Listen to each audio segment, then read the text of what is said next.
Yo, what's going on, guys? And today we'll be talking about the fact that the Milwaukee Bucks are looking to make a move. All right, it seems that they are trying to get under the second apron, which we have said that if they can do either a trade that leads, they can aggregate players in a trade if it gets them below the second apron, or they could trade Pat Connaughton to a team like the Raptors, the Pistons, the Spurs, and salary dump him, and then they would get under. And this report's coming from Sam Amek, Sam Vecini, David Aldridge, John Krasinski. They all had the Athletic put together a report saying that the Phoenix Suns appear to, be stocking up for a Jimmy Butler trade, while the Milwaukee Bucks are a team that is worth monitoring as they continue to look as a potential third team partner, as the Bucks motives would be twofold. They're trying to cut enough salary from their payroll to get under the second apron, and the only way the Bucks can legally complete a trade while aggregating contracts and also add a talented, highly paid player next to Giannis Antetokounmpo and Damian Lillard. And whether that be Bradley Beal, which we've talked about, but now a new name has emerged, Zach LaVine. Yes, Zach LaVine is another potential scenario that remains to be seen. And as you guys know, yesterday they traded their 2031 first round pick, the Suns, for 3 picks from the Utah Jazz in 25, 27, and 29.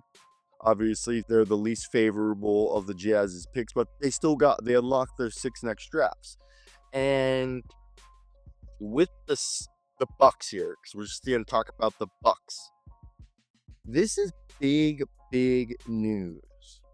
They're putting themselves in a position to get, like, no offense to Chris Middleton. Chris Middleton has had an illustrious career in Milwaukee.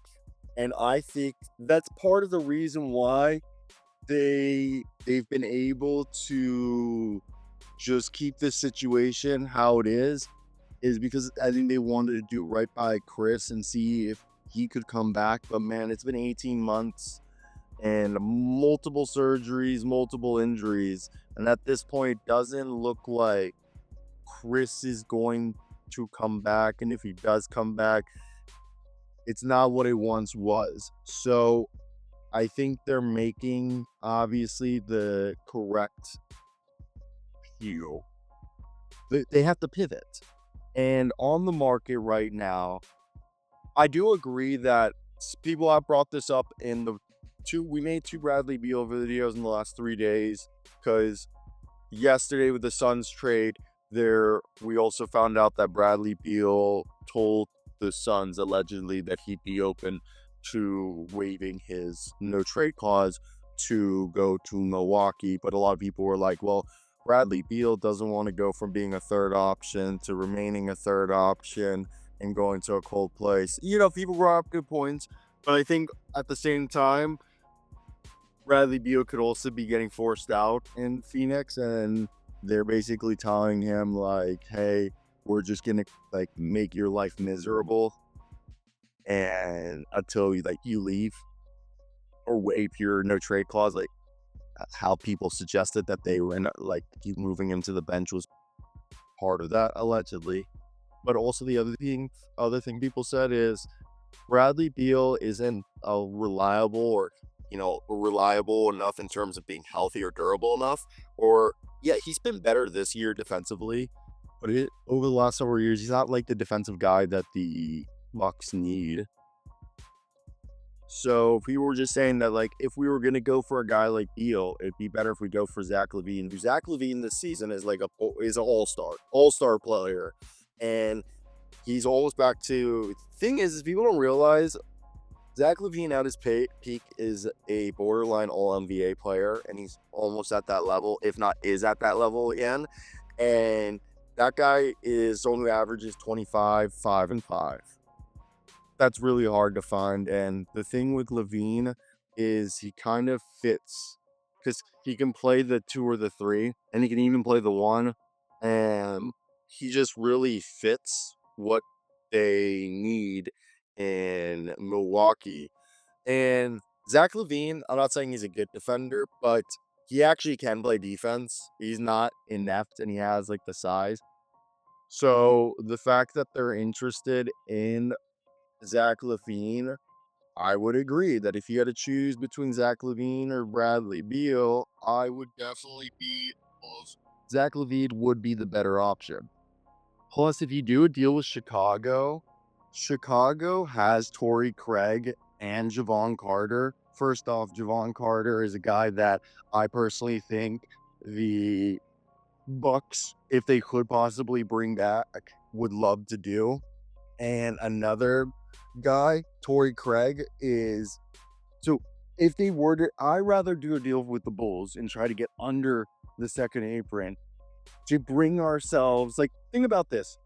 If you could package Marjon Beauchamp, Bobby Portis, Pat Connaughton, and Chris Middleton to bring in Javon Carter and Torrey Craig and Zach LaVine, obviously, again, the numbers aren't right in front of me. I'll try to run them, or I'll put a note on the screen right now when we're working on this. I just looked at the timestamp, but I really think that's like kind of an underrated deal. There's multiple things. Torrey Craig and Javon Carter have both played for the Milwaukee Bucks. All right, so that's just an automatic fit, right? Like, they would come back, obviously different coaching staff, but still, I think the same front office. So they know what to expect from those players. And then Bobby Portis played for Chicago. So if they were to do some deal like that, that makes sense. You get a third team, Pat Connaughton. Like, that's the other thing.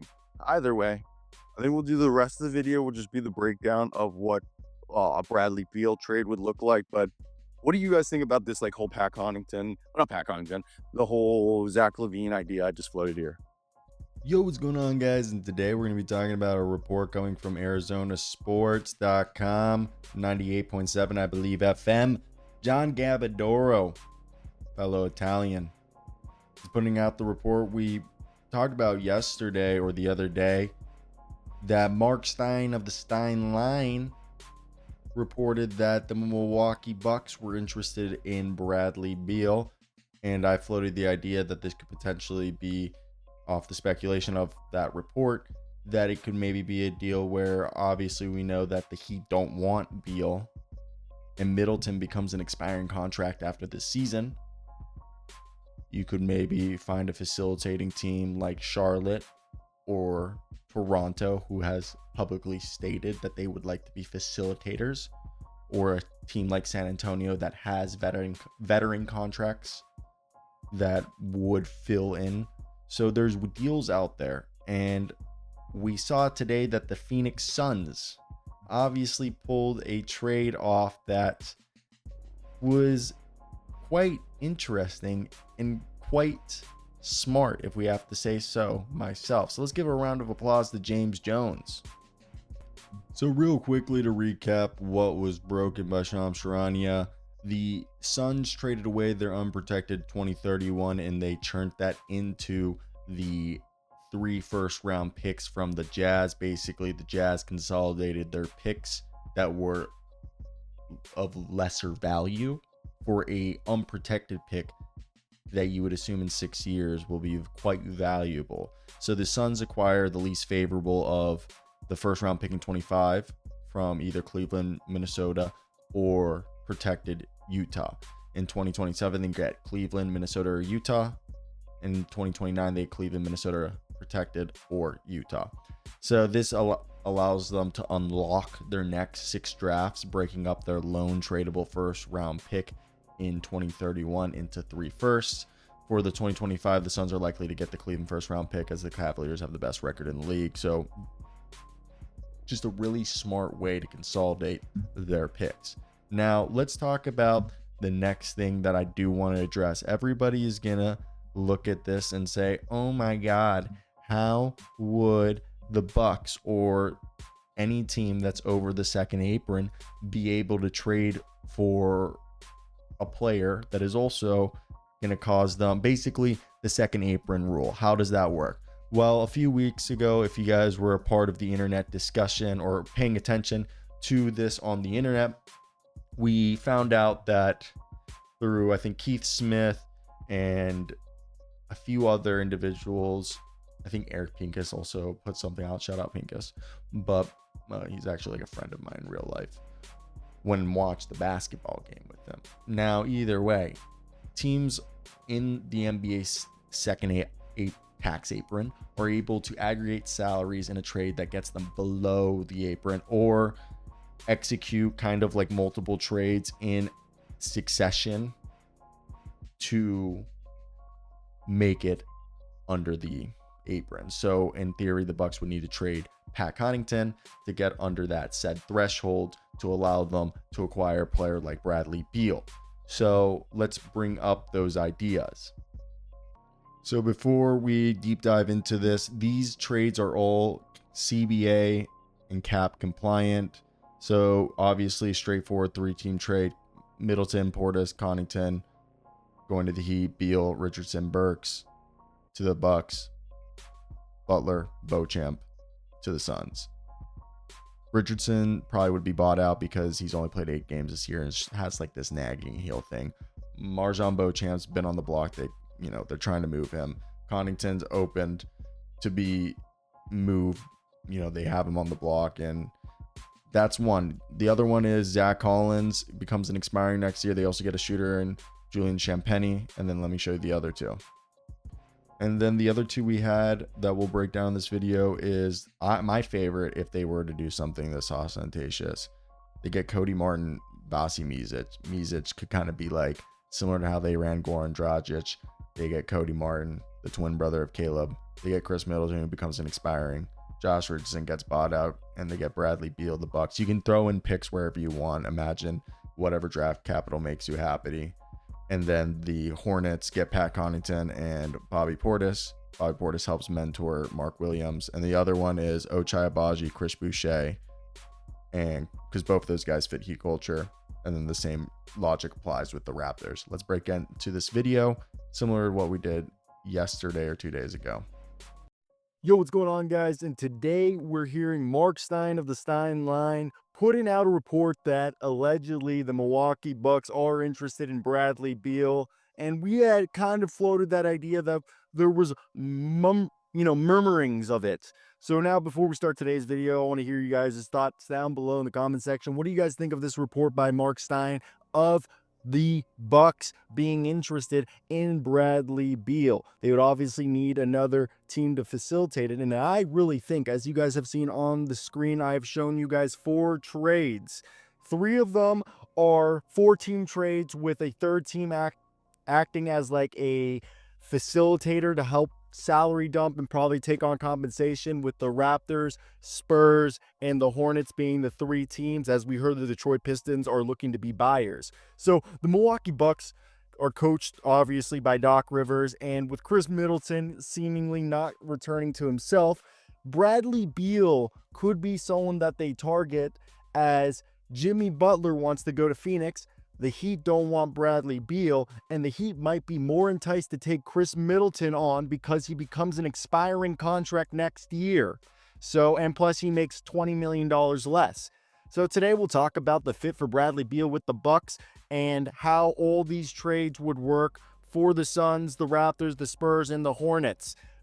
I want to hear your thoughts down below. You guys have seen all 4 trades on the screen. We'll break them down, but let's get right into it. And in these deals, we basically have Bradley Beal and Josh Richardson going to the Bucks. Josh Richardson has only played 8 games this season. He's been a non-factor due to a heel injury.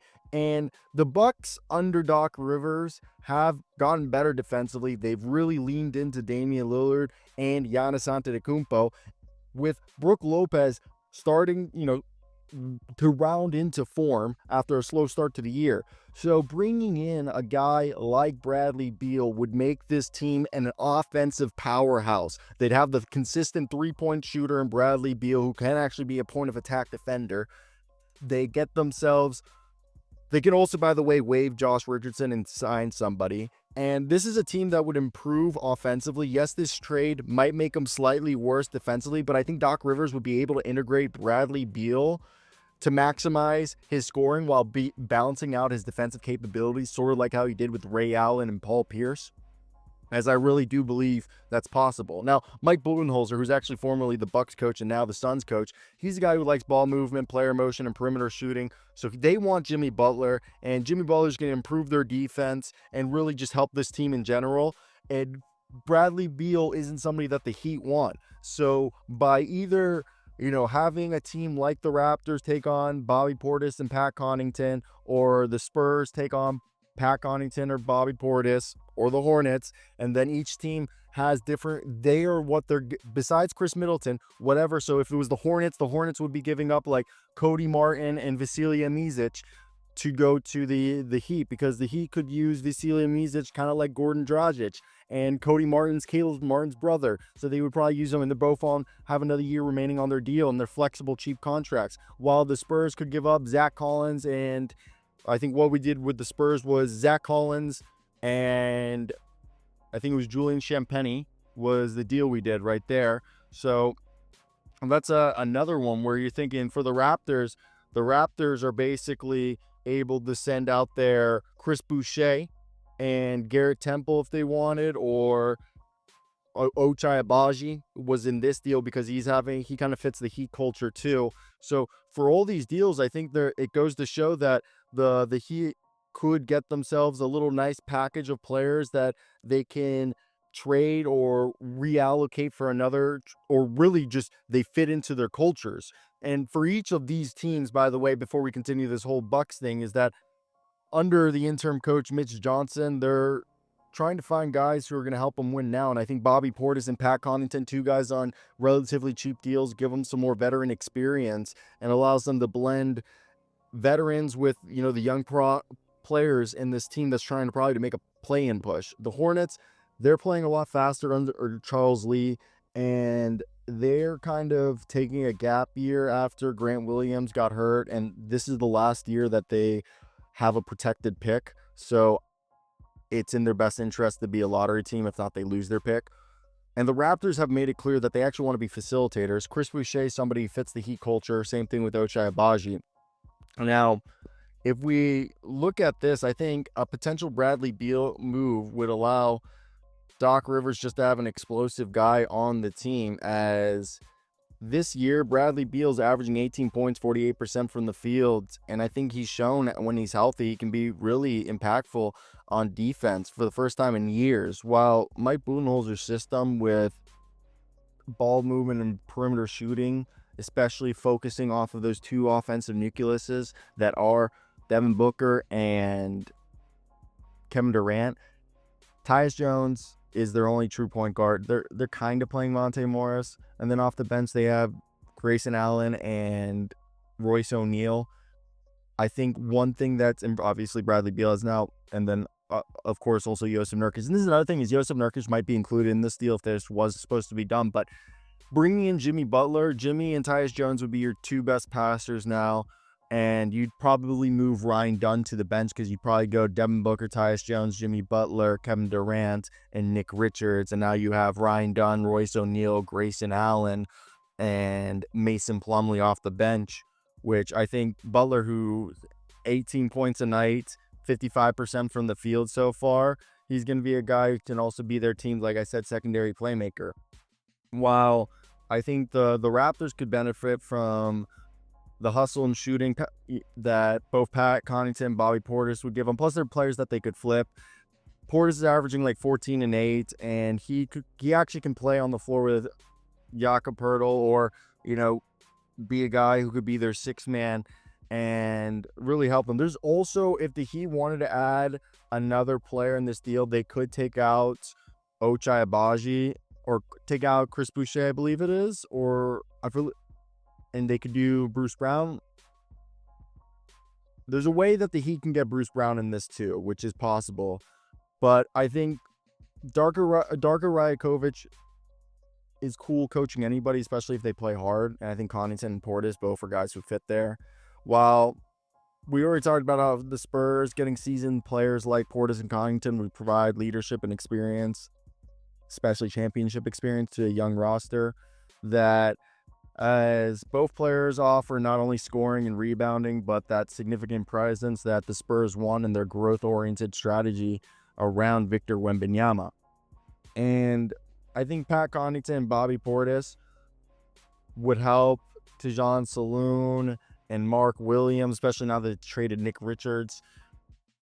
And with Grant Williams being hurt and Brandon Miller being hurt, just give them some reinforcements. And their combined averages is like 18 points a game, which would just help LaMelo Ball out a lot.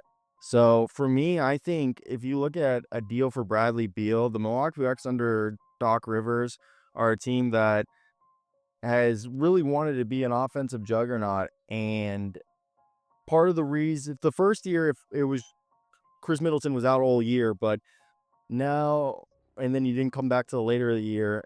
And even though the last 2 seasons when we have seen him play, he doesn't look like himself. And it took Dame and Giannis a year to figure it out, but they've figured it out. They're working. The duo is what we wanted.